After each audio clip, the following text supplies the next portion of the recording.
አክቹዋሊ እኔ ሌላ ጥያቄ ነበረኝ። ይሄን ሳይሆን ግን ያው አይ ለማየት ፈልጌ ነው እኮ ይኸው ላሳየህ። ማስረጃውም አይፈልጌ ነው። ይኸው ደግነቱ ማን ጋር መጣ መሰለህ?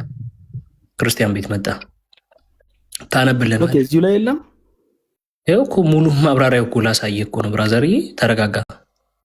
ይህን ድርጊት ራሱ መሐመድ ሲፈጽመው ላሳየህ እኮ ነው። እንዲህ አለ። ጋድስ አፖስትል ማለት ነው መሐመድ ነው እንግዲህ የሚታያችሁ ከሆነ ወይ እንዲህ ልገልጠው ነው።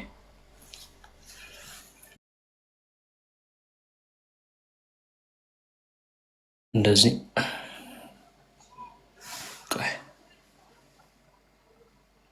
እንደዚህ ይሻላል መሰለኝ።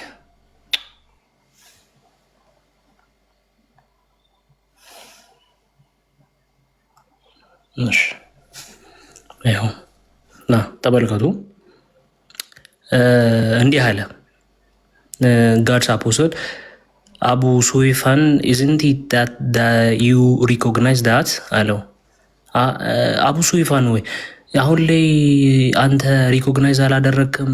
ዳት አም ጋድስ አፖስትል ያላ መልእክተኛ እንደሆንኩኝ ሪኮግናይዝ አላደረግክም? አልተቀበልክም? አላስተዋልክም? ይለዋል። እንዲህም ይለዋል። ሂ አንሰርድ እንዲህ ብሎ መለሰለት። አስ ቱ ዳት አይ ስቲል ሃቭ ሰም ዳውት ብሎ ይለዋል። እስካሁን ድረስ ጥርጣሬ አለኝ ይለዋል። አይ ሴድ ቱ ሂም እንዲህም አልኩት፣ ሰሚት ኤንድ ቴስቲፋይ ዳት ዜር ኢዝ ኖ ጋድ በት አላህ። ምን አለው? ከአላህ ሌላ የሚመለክ አምላክ የለም፣ መሐመድም ያለ መልእክተኛ ነው በል። ካልሆነ ግን ምን ትላለህ? ዩ ሉዝ ዩር ሄድ፣ ጭንቅላትን ታጠዋለህ። ቁርጬ እንደ ኳስ አንከባልልልሃለሁ፣ ጭንቅላት የሚባል ነገር አይኖርህም አለው። እስልምና ይሄ ነው። እሺ፣ ከዛስ ምን አደረገ? ይህ ሰውዬ ደነገጠ፣ ልቡ ትር አለ። ሶ ሂዲድ ሶ እንዳለው አደረገ። ካልሆነ ግን ምን ነበር የሚያደርገው? አንገቱን ቁርጦ ያንከባለልለት ነበር። ጨርሰናል። ወደ ሁለተኛው ጥያቄ መሄድ ትችላላችሁ። ሶሪ ቆስጢና ጓል ናይ ተመለሽ አይ ቲንክ ስለ ሌላ እምነት አታውሩ ብላ ነበርና በዚህ ይሄ እኮ ነው ያስረብሸኝ። በእናትህ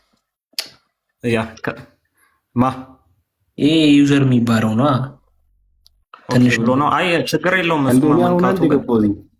እኮ ታዲያ ለምን ቆስጤ አሁን መረጃ በውስጥ መሰር ሲላክልኝ ያሁኑን ሀዲሱን በውስጥ መሰር ላክልኝ። ኧረ ቆስጤ ተውኝ። አሁን አንድ የገባሁት ምን አጠፋው? እሷም አሁን ነው የወረደችው ብራዘር። አይ ዩዘር የሚባለው ስትል እኮ እኔ አሁን ድንገት ነው አይቼው እንትን ያልኩ እንጂ እኔ ጥያቄ ራሱ ሌላ ነበር እኮ። ታዲያ አልከኝ፣ የታለ አልከኝ። እኔ ከፍቻ ሳየው ምንድን ነው የምትለው? ኤኒዌይስ ጥያቄው እዛው ጋር አልነበረም። ለዛ እዛው ጋር እንድታሳይ ነበር የፈለገው። ማይክ ነው ያዝሽ። ተራን ጠብቀህ ትጠይቃለህ። ችግር የለውም የፈለገውን። እሺ ችግር የለውም። ሁለተኛው ጥያቄ ምን ነበረ? የምታስታውሱ ከሆነ ጥምቀት ምን ነበረ ነው ያሉት? ያው ገብታለችና እሷ ትጠይቅ ጓል ስለገባች።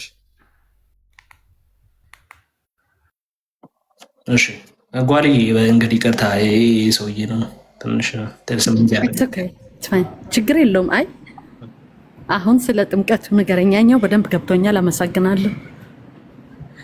የመጀመሪያው ጥምቀት ምን ነበር? ይቅርታ ጥምቀት አሁን ለምሳሌ ጥምቀት መጽሐፍ ቅዱስ ላይ የሆነ አዲስ ኪዳን ላይ ነው መሰለኝ የሄዳችሁ አስተምሯቸውንና አስጠምቋቸው የሚል ጽሑፍ አለ አይደለ? እኔ አሁን ለምሳሌ ግን የተጠመቅኩት ልጅ ሆኜ እንደተወለድኩኝ በ80 ነው እና ይሄ እንዴት ነው? ኦኬ ቴንክ ዩ። እሺ ምን ይቀጥል? አይ ቲንክ ከህፃናት ጥምቀት ጋር ነው ጥያቄው። ቆስቲ ካልተሳሳትኩ መጽሐፍ ቅዱስ ተምራችሁ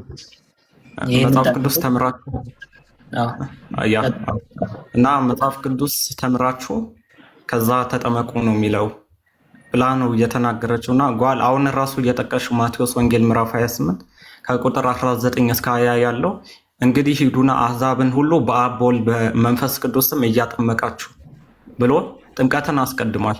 ግን ይሄ ማለት አይደለም። ይሄ ጥቅስ ከማርቆስ ወንጌል ምዕራፍ 16 ከቁጥር 16 ጋር በአንድ ጊዜ እየተነገረ ስለሆነ ያመነ የተጠመቀ ይድናል የሚለው ያ እንዲህ አይነት ህግ አለ መጽሐፍ ቅዱስ ላይ አንድ ሰው አምኖ መጠመቅ እንዳለበት።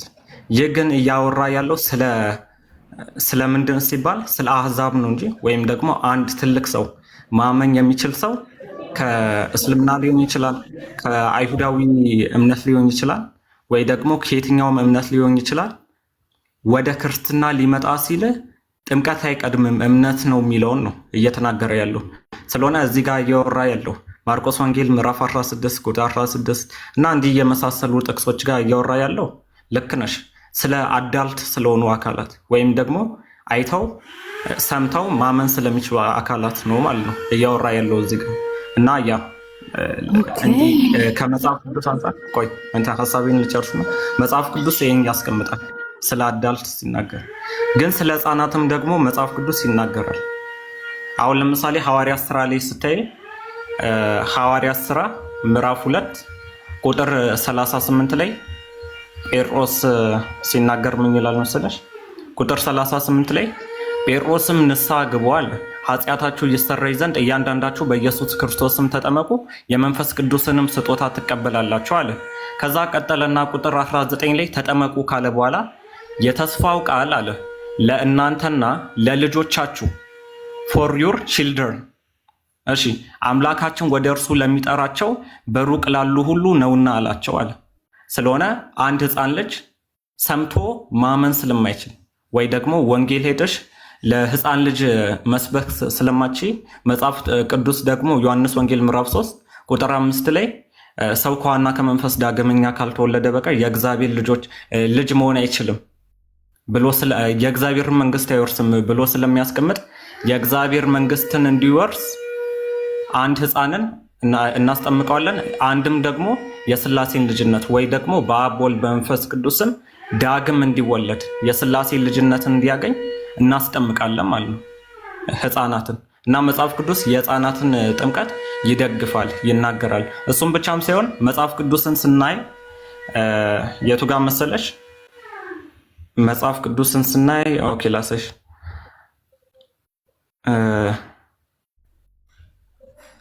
ቆላሲያስ ክፈትላትና ዘጋ። ቆላሲያስ ምዕራፍ 2 ከቁጥር 11 ጀምሮ ስታነቢ እንዲህ ይላል፣ የስጋንም ሰውነት በመክፈፍ በክርስቶስ መገረዝ አለ። ከዛ በእጅ ባልተደረገ መገረዝ በእርሱ ሆናችሁ ደግሞ ተገረዛችሁ። እንዴት ነው የተገረዝ ነው ሲባል በጥምቀት ከእርሱ ጋር ተቀብራችሁ በጥምቀት ደግሞ ከሙታን ባስነሳው በእግዚአብሔር አሰራር በማመናችሁ ከእርሱ ጋር ተነሳችሁ አለ መጽሐፍ ቅዱስ ማለት ነው። ስለሆነም እንደዚህ ጋር የሚያሳየው በብሉይ ኪዳን የነበረው ግርዘት የጥምቀት ጥላ መሆኑ ማለት ነው። አሁን ለምሳሌ በብሉይ ኪዳን አይሁዳውያን የእግዚአብሔር ሕዝብ ለመሆን ይገረዙ ነበር እና ምንድነው ለአብርሃም ይሄ ቃል ኪዳን ይገባለታል እግዚአብሔር። ከዛ በኋላ ደግሞ የአብርሃም ልጆች በ8 ቀናቸው ይገረዛሉ።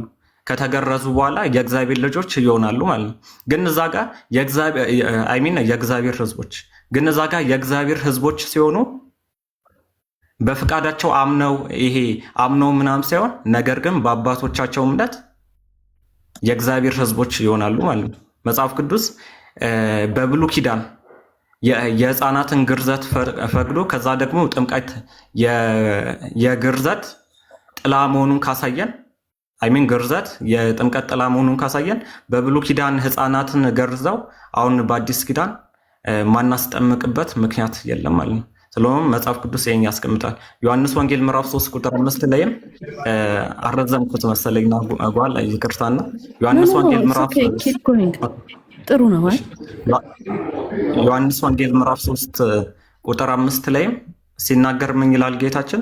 ሰው ዳግመኛ ከውሃና ከመንፈስ ካልተወለደ በቀር የእግዚአብሔር መንግስት አይወርስም ይላል።